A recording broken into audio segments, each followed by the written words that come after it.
πρέπει κάθε φορά να υπενθυμίζουμε ότι η μόρφωση, όπως έλεγε και ο Ρικάρντο Νικολάου σήμερα το πρωί, και ή το Education Department από οποιονδήποτε institution, δεν είναι κάτι forgiven. Σκεφτείτε ότι βρισκόμαστε στην Art-Athina, που φυσικά επιχορηγείται και από τις γκαλερί και από το ΕΣΠΑ, αλλά αυτοί οι ομιλητές που βρίσκονται εδώ μαζί μας έχουν έρθει pro bono, χωρίς να πάρουν αμοιβή. Άρα, με κάποιο τρόπο είναι και αυτοί σπόνσορες αυτού που ακούμε. Δηλαδή, της μόρφωσης, μέσα εισαγωγικά, αφού δεν είναι η προτεραιότητα του κράτους, του ελληνικού κοινού. Μαζί μας έχουμε σήμερα θα μιλήσουμε, ως τώρα ακούσαμε αρκετά για τα institution, δηλαδή για τα μόνιμα μουσεία. Όχι ότι η Biennale δεν είναι ενός άλλου είδους institution, είναι, αλλά τώρα έχουμε μαζί τρεις. Αυτό το πάνελ είναι για τις Biennale γενικότερα, τις διαφορές και τις ομοιότητές τους. Δίπλα μου έχω τη Marieke Van Hal, που είναι και λίγο Ελληνίδα. I said that you're half Greek, in a way, που θα μας μιλήσει για το Biennial Foundation, θα κάνει μία μικρή εισαγωγή. Και μαζί μας είναι επίσης η Alya Sebti, που είναι η καλλιτεχνική διευθύντρια της Biennale του Marrakech, και ο Juan Gaitan, της επόμενης Biennale του Marrakech, που είναι ο curator της επόμενης Biennale του Βερολίνου, οι οποίοι αποφασίσαν από κοινού, δηλαδή το πάνελ όλο αποφάσισε, ότι επειδή τα 15 λεπτά που αυστηρά τους έχω δώσει ίσως να είναι πολύ λίγος χρόνος για να μιλήσουν για αυτό που θα κάνουν ή που κάνουν, αυτό το πάνελ θα είναι λίγο σαν ερωτήσεις-απαντήσεις γύρω από, δηλαδή θα τους ρωτάω διάφορα πράγματα σε σχέση με τις Biennale που κάνουν. Thank you so much, Marina, and thank you, of course, Art-Athina, and thank you all for coming, and Marina especially for convening us and inviting us here to talk about the biennial at the occasion of the art fair, Art-Athina. As said, Marina, we thought to switch a little bit. I will give a kind of short introduction about the biennial as an institution. Also explain a little bit about Biennial Foundation and what we do and how we started, etc. And so just by pointing out a few notions surrounding the Biennale and its relevance, let's say. And then, we thought it would be good to go immediately into the Biennale practice with two examples that are very diverse and both very interesting. So Marina, the topics of discussion you provided us with, I thought were very interesting, and especially the juxtaposition you made when you approached us between the biennial on the one hand and the art institution on the other hand. And it immediately made me think and wonder why you pose these two art institutions vis-a-vis each other. And basically it led me to decide upon the title of my brief introduction, which is the biennial as an institution. So not the biennial vis-a-vis the institution, but the biennial as an institution. The proliferation of large-scale exhibitions of contemporary art, or in other words, biennials and triennials, has been an important transition in the international contemporary art world. Intersecting new and existing networks, these exhibitions and the institutions that produce them have been responsible for reshaping and relocating our professional field over the years. Indeed, biennials have become, in the span of just a few decades, some of the more vital and visible sites for the production and distribution and generation of public discourse around contemporary art. In 2003, Carlos Basualdo called the biennial a fundamentally unstable institution, in contrast with the more established, permanently fixed, and symbolically weighty institution of the museum. Expanding on this notion of instability, Maria Lavayeva suggested in The Biennial Reader, which is a book, an anthology, which I co-edited together with two colleagues, Elena Filipovic and Solveig Ofstebay, on biennials, on recurring art exhibitions. So Lavayeva suggested that the identity of the biennial must necessarily be unstable, always in flux, and difficult to articulate in terms of continuity. She wrote that we should remind ourselves that speaking about the biennial is an impossible task, as no single form representing this entire hybrid field of cultural endeavor exists. Now, I fully agree with Maria Lavajeva that it is difficult to precisely define the biennial. As most of you know, more than 150 contemporary art biennials operate around the globe today, sharing similar objectives and practices, but at the same time being extremely diverse. And I mean diverse in organizational structure, financial structure, in scope, in identity. So, even though the biennial as an exhibition platform may perhaps evade easy definition, we nonetheless can look seriously at to the biennial as an institution, as a cultural institution, in order to understand and make sense of the changing conditions, locations, and developments of contemporary art today. It is within the biennial history of, let's say, the last 25 years that a strong decentralization and reorientation process has taken place in the field of contemporary art, which is reflecting a transition of the art situ, bypassing the former Euro-American hegemony. It has been the contemporary art biennials on various locations in the world that have contributed mostly to the change of the art map globally, let's say from the West to the rest. Contemporary art biennials have opened up the art world and decentralized its gravity. Now, Shifting Gravity was the title. Sorry, I'm just starting this. And the theme of a forum we organized, and I'll explain a little bit about Biennial Foundation. Biennial Foundation was founded in 2009, actually, when I was living here in Athens, as an outcome of the European Biennial Network. Basically to provide a platform for exchange between the various biennales and triennales of contemporary art in the world. As a type of organization, we function rather more as a kind of network of people working together rather than a traditional art institution. So our board and team members are based in different countries and continents, and in a way this is also mirroring the scope and identity of the foundation. We still have actually an office here in Athens, but originally on paper we are Dutch, since I'm Dutch, and yeah, we act quite globally. So, as said, Biennials Foundation's most important activity to date is this World Biennial Forum, which we organized last year in October together with the Guangzhou Biennale. It is a forum geared towards initially biennial institutions, let's say the most established and well-known, but also the more upcoming and young and alternative initiatives, and enabling, first of all, the idea is to create a collegial spirit between them and a notion of collegiality, and provide them with the opportunity to exchange and look at each other's practice. So the first World Biennial Forum, and you see a few images, you see a lot of Asian people, because actually the focus of this first edition was on Asia as, let's say, Guangzhou's context and continent. It was directed by Utemete Bauer and Juan, by the way.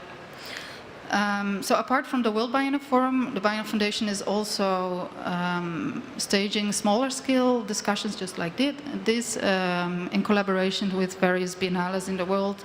And so far we collaborated with the Istanbul Biennale, with the Kochi Mesiris Biennale in India, and with Project Dark Underground Biennale in Sarajevo recently.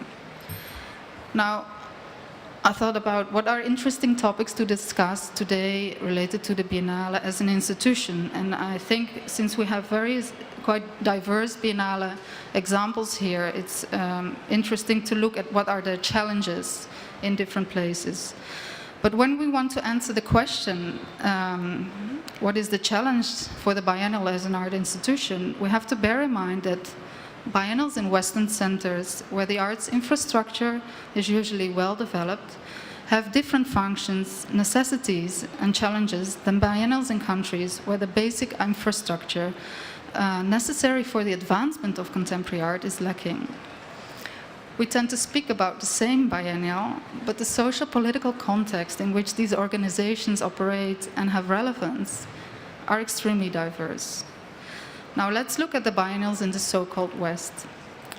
The utopian promise of the biennial was that while the museum was the place for classification, canonization, preservation, the biennial's raison d'être was to provide a site for experimentation, for testing and inquiry. Many biennials that were initiated in the early 90s originally positioned themselves against the museum and the wide cube art centers, let's say, which were often understood at that time as being conventional in form, perhaps slow in their workings, and stuck with monumentally stable architectures full of supposedly neutral space. These Western biennials might have been, at certain points in recent history, the experimental cousins of more established art institutions, let's say the museums, the art centers, the Kunsthalle, etc. But now they are established organizations and functioning as bona fide art institutions just like any other, despite their initial institutional critical pretensions. Biennials in cities, and I hope we can elaborate later a bit more on that, like Berlin, Liverpool, Lyon, as well as the biennial like Manifesta, are constantly rethinking their criticality and necessity vis-à-vis other existing institutions of contemporary art. And that's their ongoing challenge. But now let's look at biennials in places like Kochi in India, Ramallah, Marrakech, or Sarajevo, just to give a few examples. By location, they are already naturally creating a necessary stimulating, this is also very stimulating, impact and encouraging effect on the arts activity and discourses on their side. Many of these non-Western biennials represent a serious possibility and provide concrete examples of how to engage with local conditions in a valuable and interesting way, and extend the scope of our understanding of what the meaning of a biennial can be in different political geographies. Adriano Pedrosa wrote quite recently in an essay which was titled "The Centrality of the Peripheral Biennial" in one of the latest issues of The Exhibitionist, the following, and I quote, "The truly relevant biennial today is a phenomenon of the global South, relying on independence, creativity, and ingenuity from its organizers and drawing crucial connections between different locales and productions." Now, seeing and visiting a lot of biennials, sorts and kinds, I tend to agree with him on that. Some of what he calls peripheral biennials, even though I don't agree with the term peripheral anymore, but anyway, embarked on moving beyond organizing a spectacular large-scale international exhibition. Many of them have made themselves the producers, educators, and hosts of long-term artist in residencies, discursive programs, and other events and cultural activities that transpire in between the perennial exhibitions. In other words, when we ask ourselves what are the challenges of biennials as models of art institutions, it is vitally important that the function of the biennial as an institution and its meaning for the public sphere is measured against the background of all existing infrastructural, locational, and relational coordinates within the concrete circumstances under question.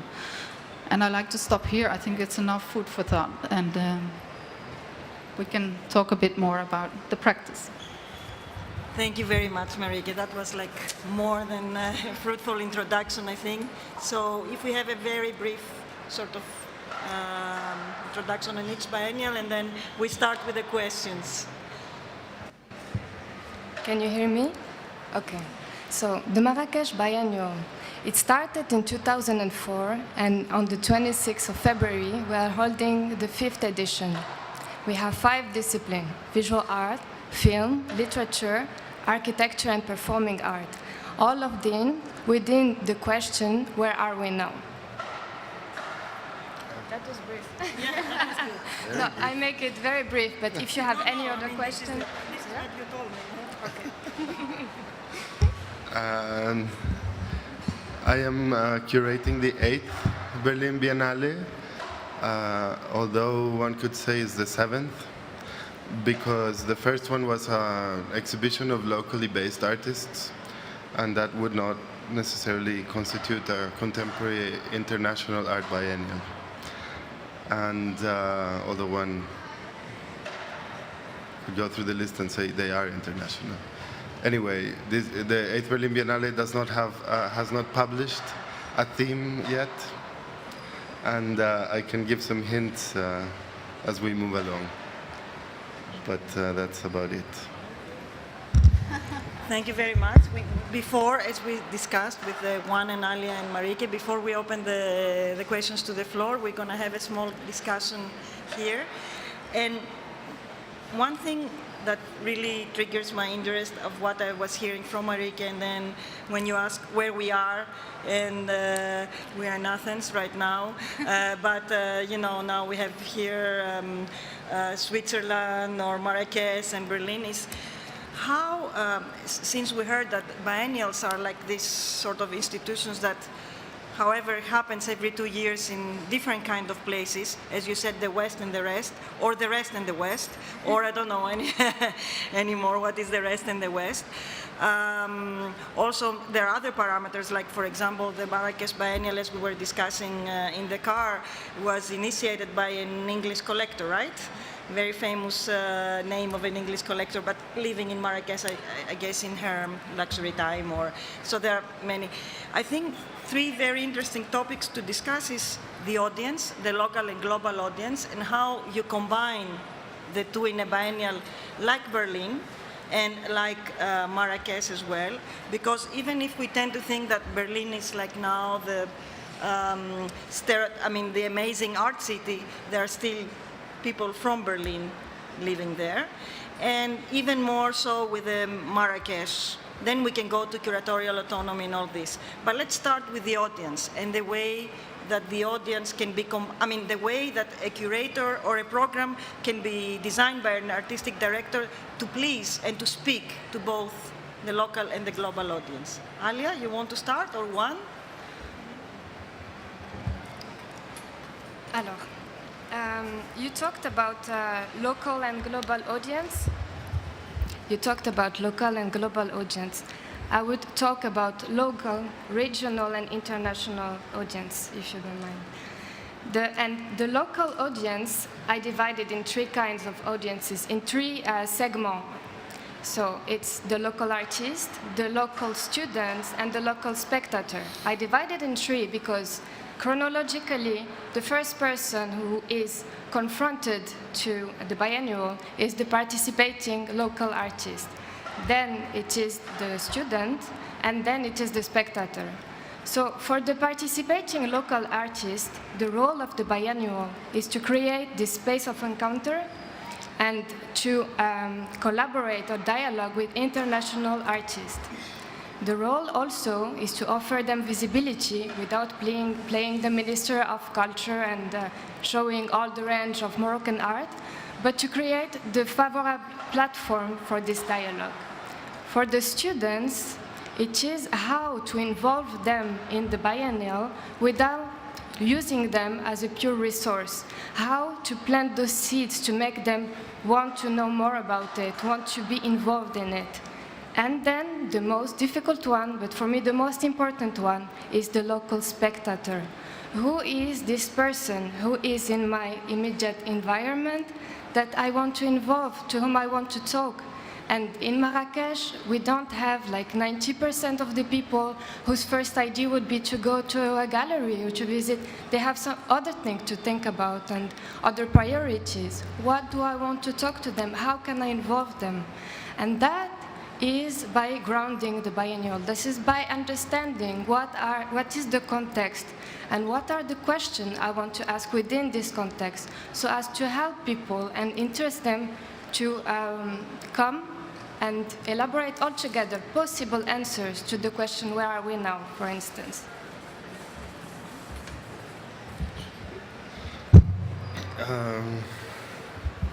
this, Do you want? Yeah, No. just press. Yeah. no, I can. In my case, well, I want to start by disagreeing because, as curator of the Berlin Biennale, it's my responsibility to disagree with the friend Adriano when he says that the only relevant biennales are the biennales of the Global South. Because, on the one hand, the Global South is a category that I still cannot wrap my head around. Where does it start and where does it end, and why we continue to incorporate mercantile concepts into our critical language. Because Global South comes from mercantilism, late capitalism. It's a word they use when they refer to systems of trade, especially oil and minerals, around the world outside of North America and Western Europe.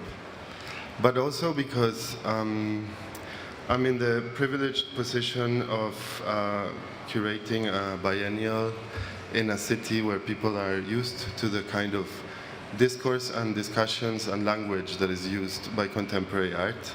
So we are not an alien ideology in Berlin, arriving, to, let's say, enlighten or influence the local behavior. So in that respect, for me it's more useful to speak about citizens than public, because if you approach art from the point of view of public, we're approaching it from the instrumentalizing point of view of funding organisms and big museums where they count numbers. But if we approach it from the point of view of citizenship, we immediately establish a relationship in which there is multiple responsibility, or a sense of responsibility that goes in multiple directions. So I have a responsibility as a curator to create a coherent project, and the public has a responsibility to approach it in its own terms and reach out to it and not be just educated by contemporary art or the education department or whoever else. And this is something that is invented in what we call the West, in societies that are both democratic and amenable to the public sphere. And in that respect, they are societies like in Berlin, welfare state and so on, where people are ready to respond in the same tone, with the same language, with the same critical tools to what contemporary art is presenting to the citizens. So this is kind of my response to you. I think we heard two views that were a bit different, but very coherent to the place you're attached. Starting now with the curatorial autonomy, the sponsors, since you spoke a little bit about the funding, and we have two cases that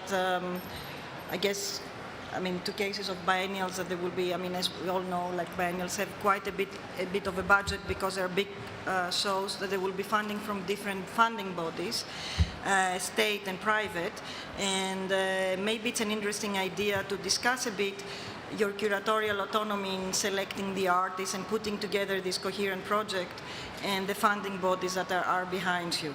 Especially for the Berlin Biennial, to start first with this, I would remember the edition 2 years ago, where it was this sort of Occupy the Kunstwerke movement, funded though by the German state, an occupation where the different movements even put their artworks instead of sort of closing this was, but it's an interesting, in relation to this, which was like a very, let's say, regulated and well-funded, on verticomas, revolutionary gesture. It's great to give us some hints of your autonomy and your program and your relationship with your funding bodies, and then we go to...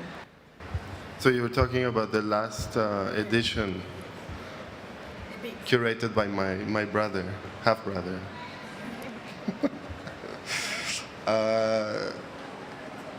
Well, the first thing I would say is that I am thankful to Artur for having made it. Otherwise, I would have had to make the same Biennale. It's an important Biennale to have made. It's a Biennale that saved the Biennale at the same time as it put it in a total state of crisis, because it proved to the world that we have total curatorial autonomy. You must be joking, and let's... Well, I mean, he did what he wanted, no? This is what curatorial autonomy means, or artistic autonomy. And in this respect, I must say that, I mean, I'm saying it as a joke, but also it's a very serious thing. The Berlin Biennale is a luxurious one. It's funded by the German state, the Kulturstiftung des Bundes, which gives 2.5 million euro to each edition of the Berlin Biennale.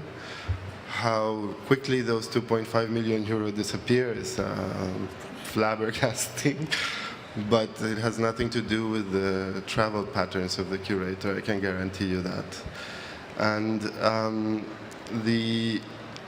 this ensures that the entire the salaries of all the people who are working for the Biennale and infrastructural costs, installation costs, plus research costs, and artists' fees, and their travel, as well as a modest sum for their production, is guaranteed from the very beginning. Beyond that, there is absolutely no interference other than the suggestions that one gets at dinners or, over coffee, which are not in any way invasive, so far at least. So in that respect, and because I am an amateur biennial maker, this is the first biennial that I make, I cannot speak for other biennales, but in my case, it's a very positive environment in which to make a project like this. In that respect, the curatorial responsibility increases because your sense of autonomy is high. And in terms of curatorial autonomy, one has to start then constructing the limits. And this is what happens to, for example, an artist if you invite them with unlimited budget and unlimited space, which is not my case. But anyway, in this construction of limits is where things get interesting. And maybe this is a longer conversation at this point. I will just stop there, and maybe we can get back to it. But I would say that, yeah. It also relates a bit to what Ricardo was saying this morning, Nicolau, about the limits in the artist and how one can be in the production of a project. So we can go back. But it's interesting to hear also about the curatorial autonomy in relation to funding and programming in Marrakech. Well, I will start with where we agree on for the curatorial autonomy. We are lucky to be quite autonomous for that as well. As artistic director and having 5 disciplines, each curator have their own discipline. But then it is how to create articulation in between those disciplines, because what we try to do is not to create one hybrid biennial made of every discipline mixed together, but to leave each one of them and creating articulation in between, finding what are the connecting points. For instance, between the visual art and the literature, we could address the comics or several things like this, but each curator are autonomous. Then the funding is, we're not as lucky as you are. I would like to have some of this. No, seriously, the budget is 1.5 million euros.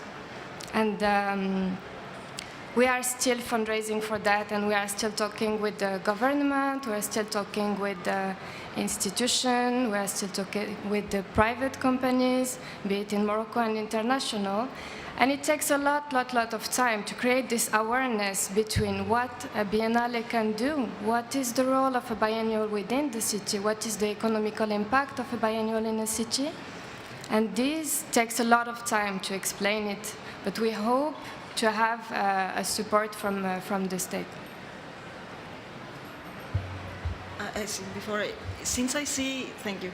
First of all, I see a lot of artists also in the audience, and so a question came to me like that, since they, and also through this you can give hints. First of all, we are, even if we want or not, curatorial autonomy or not, coherent project or not, we are running as usual, but maybe now a little bit more urgent, quite turbulent times, both for Europe as well as for the, if I can put it all together, the Arab world, let's say for the world in general, because it's, you know, everywhere.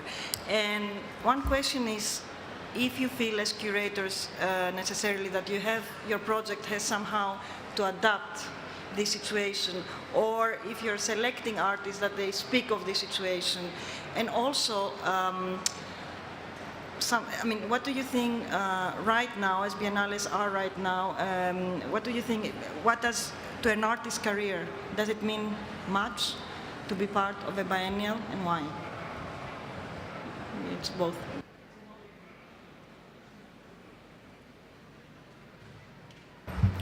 Well, the correct question is I cannot speak for artists and how they feel, but also the not so correct answer is that it does mean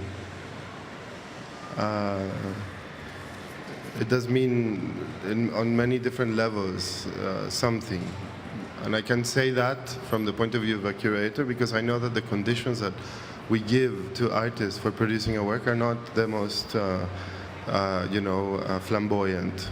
They're not bad, but they're not,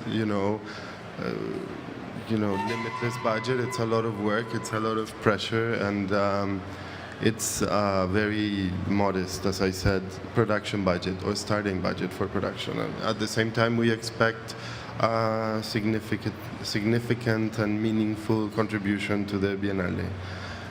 Because it's the moment you invite an artist and the moment the artist accepts, then he accepts to be participate in this sense of multiple responsibility to make a project work, to make a meaningful, deserving statement to the citizens and non-citizens of a place that are going to be visiting the Biennale.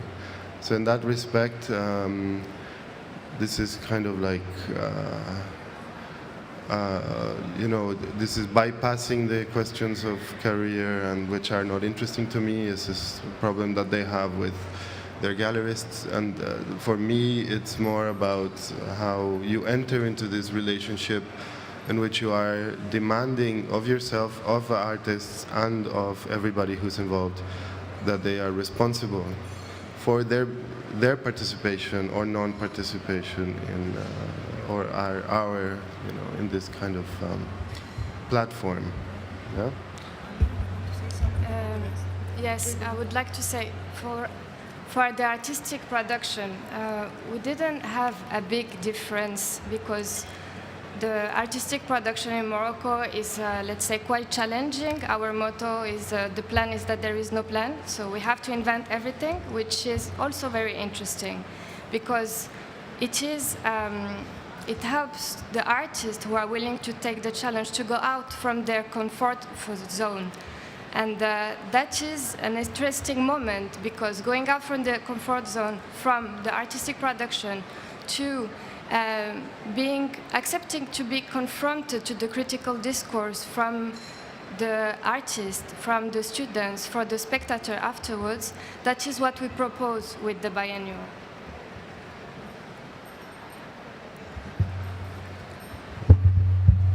Sorry. I have one more question, and I think then we should open up to the floor. But it's a question we kind of pre-discussed, and I'm also very curious about to hear from both of you.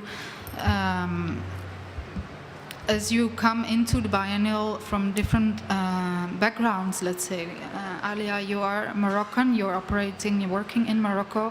Juan, you're not from Germany, but you're operating in Berlin.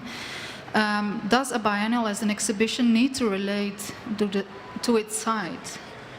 And I would like to hear from each of you your answer on that. Yes. I would like to start with the criticism. I was talking about the artist accepted to take the challenge of being confronted with the critical discourse. I think the critic is one of the best things that we can have with a biennial. And we have built up this next edition of the biennial thanks to the constructive critics of the former one.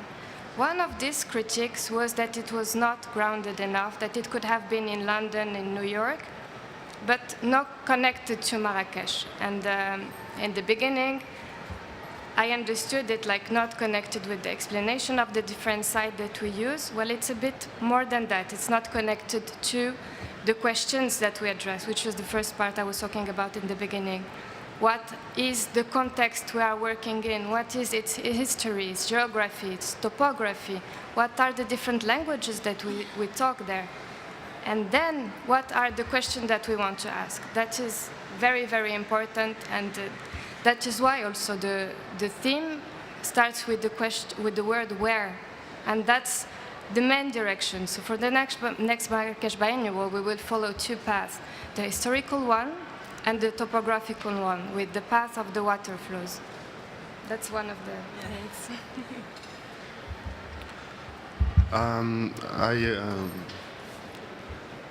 I agree with Alya that the principal subject of a biennale is what's going on in the immediate environment.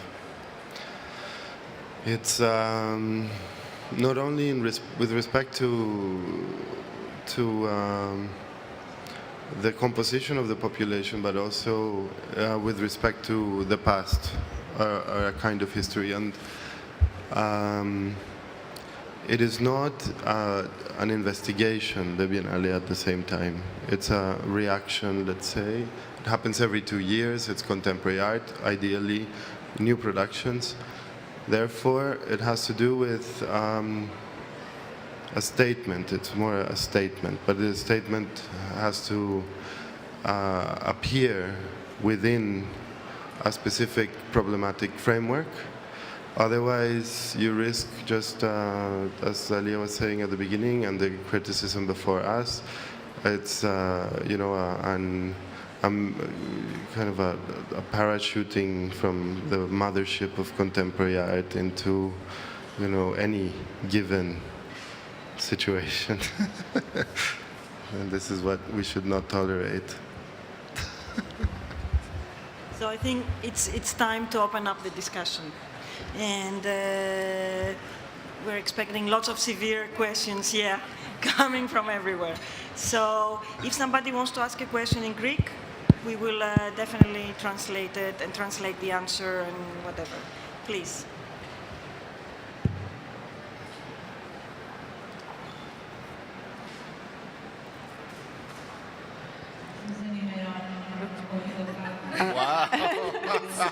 Hello. I'm someone who's actually seen the previous editions of both of these biennials, and I'm wondering, it's a question for both of you. How much of your current curatorial activity is a direct reaction to the previous biennial? Is it something you can ever forget? You just mentioned the criticism, of course, but other aspects. How much is reaction? If I understand well, you're asking how much is reaction in the curatorial concept for the next one compared to the former one? Compared to the former one. Okay. Well, since one of the first element is the grounding I was talking about, the second one is the whole education, but that is more like the overall of the biennial, the overall structure, how we want to put it. But each curator, then on the choice of their artist, for instance, we don't interfere into that. One of the things, one of the criticism and one of the questions that we always have is, how many Moroccan artists do you have? I am not forcing the curator of the visual art to work only with Moroccan artists. I think, and we both share this idea, it is hugely important to have Moroccan artists participating to the biennial, but not only.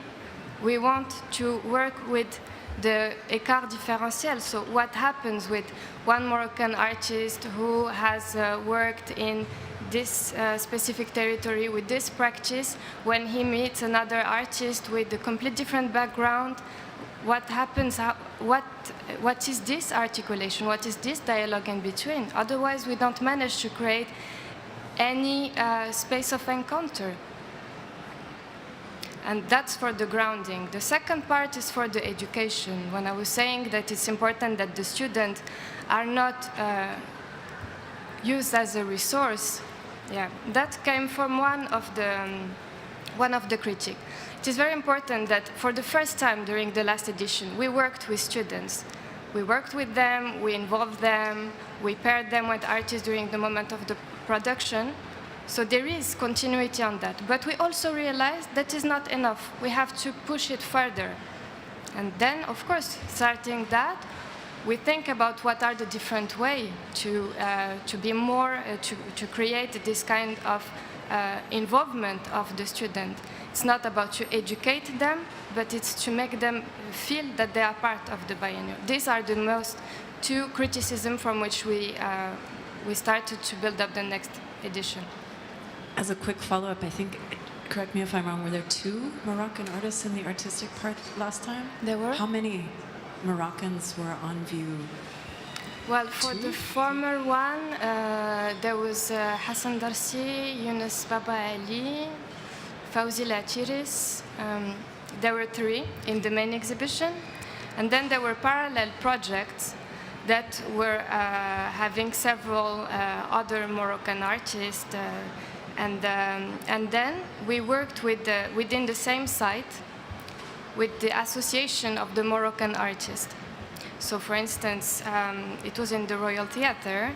The ground floor was the main exhibition, and the immediate first parallel project we will be confronted to as a spectator was an exhibition of Association of Artists from Marrakech. And in the upcoming, you're making a pointed decision at Juan. You will see that in September. Okay. Other question, or you want to answer? The Berlin Biennale is conceived collectively by the current and former curators as an ongoing project that each one of us tries to perfect.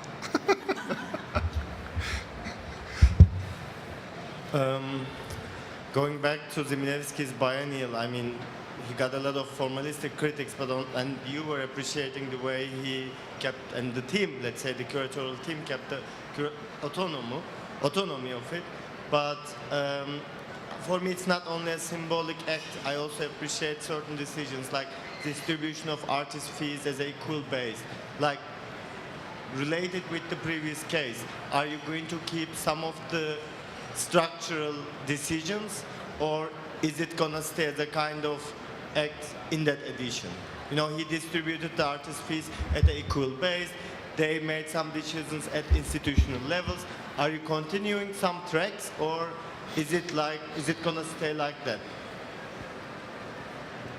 Sorry, Adnan, I'm not so sure I fully grasp the question, but... Can I try again? Yes. Okay. In the previous edition, I know that artist fees, for instance, or some production budgets, they were distributed equal in the artist list. So when you are deciding on the budget, are you taking over some decisions like that at organizational level, or is that biennial going to be remembered as an act, symbolic act, and we are going to move on? Are you going to keep some tracks from the previous biennial? I'm going to try to answer the question as diplomatically as possible by saying that those structural decisions come from before and are largely due to Renata Wagner and the office of the Biennale.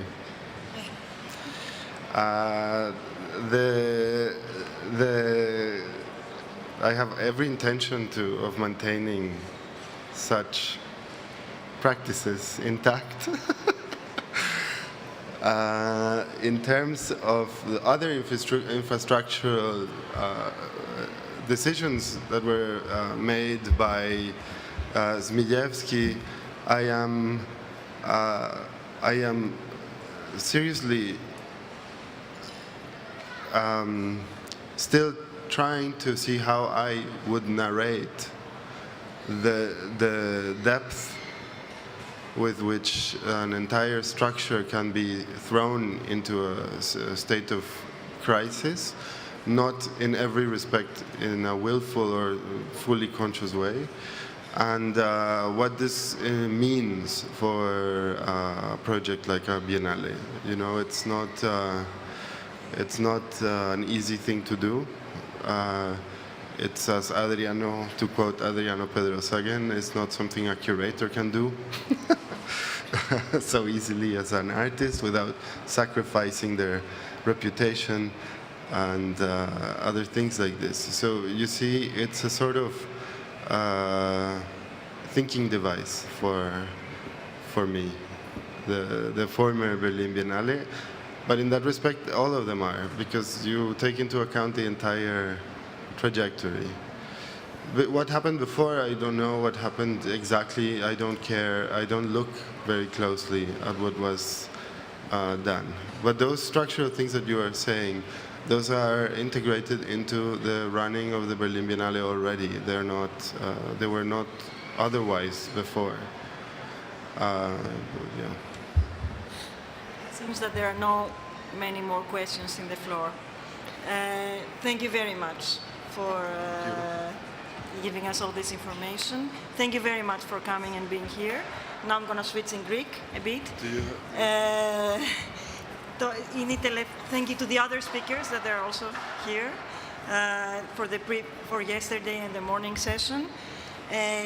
Το κομμάτι των ομιλιών της Art-Athina Symposia που έφερε περίπου γύρω στους 11 ξένους, δηλαδή από όλο τον κόσμο, επιμελητές και ομιλητές, τελειώνει σήμερα. Ευχαριστούμε πάρα πολύ καταρχήν αυτούς που ήρθαν όλοι χωρίς να πάρουν καμία αμοιβή, σπονσάροντας και αυτή το μορφωτικό κομμάτι της Art-Athina. Ευχαριστούμε τις γκαλερί που πληρώνουν την Art-Athina για να μπορούμε να έχουμε εκπαιδευτικό πρόγραμμα. Ευχαριστούμε το ΕΣΠΑ που πληρώνει την Art-Athina για να μπορούμε να έχουμε εκπαιδευτικό πρόγραμμα, γιατί δεν είναι πάντα τόσο φυσικό στην Ελλάδα να είναι μπροστά η εκπαίδευση από άλλα πράγματα. Και ελπίζουμε όσοι βρεθήκαν εδώ πάνω από μία μέρα ή μία να είχαν την ευκαιρία να μιλήσουν και από κοντά ή να μπορέσουν να κάνουν περαιτέρω σχέσεις με τους ανθρώπους που βρέθηκαν εδώ κοντά μας. Ευχαριστούμε πολύ.